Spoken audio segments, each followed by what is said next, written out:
My dad passed away about 4 years ago, and he's had this saying that he used to say. It came out of James, but he elaborated on it. And in James, it says, "Go to now, you who say tomorrow we'll buy or sell or do this or that." There's a phrase back in the Old Testament where God tells Moses, "Come up to the mountain. When you get to the mountain, be there." Fascinating. It's like God really has a value for the moment that we're standing in right now. Because we have a tendency to think about the moments that are ahead or the moments that have passed. And if you live in the moments that are ahead, you'll find fear. If you live in the moments that are past, you find regret.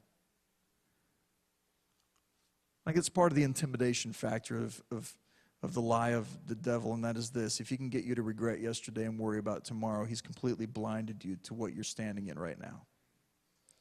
So God lives in one eternal now, and right in the moment that you're standing in, there is always love and joy and peace that's available. There is never, at any point in the now, an absence of love, joy, and peace. If you're willing to see it, the word he's speaking over you, love, joy, peace, the manifestation of the fruit of his Spirit exists in one eternal now. If you take yourself out of this time period, you put yourself in a time period that God can't help you because it doesn't even exist. Yesterday and tomorrow. God lives in one eternal now. In times when you need to prepare for the now that's coming, he'll tell you. You understand that worry is a liar? Most of what we worry about never even happens.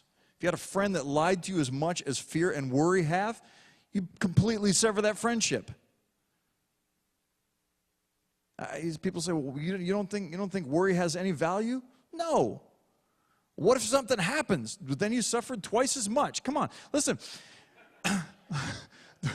The fact of this is that worry, listen, most of you guys worry about stuff that absolutely never has any chance of happening. And the stuff that does typically happen that takes us off guard, we never worried about in the first place. We didn't even see it coming, which is why it freaks us out so bad and creates more opportunities to worry about things that won't happen in the future.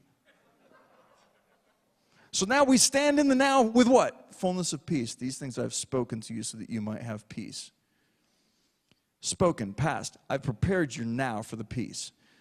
Passes understanding. You and I are standing in a moment where we have complete access to a peace that goes beyond understanding. But sometimes to access the peace that passes understanding requires that you give up your right to understand what's happening. God, I don't need to know why this is happening. My desire to answer the questions of why have led me into places of offense in my life. So until he reveals to me the answers, I just stand in the peace of the moment that I'm standing in, knowing that I have everything necessary in order to walk from one now to the next now to the next now to the next now with complete and total peace. Okay.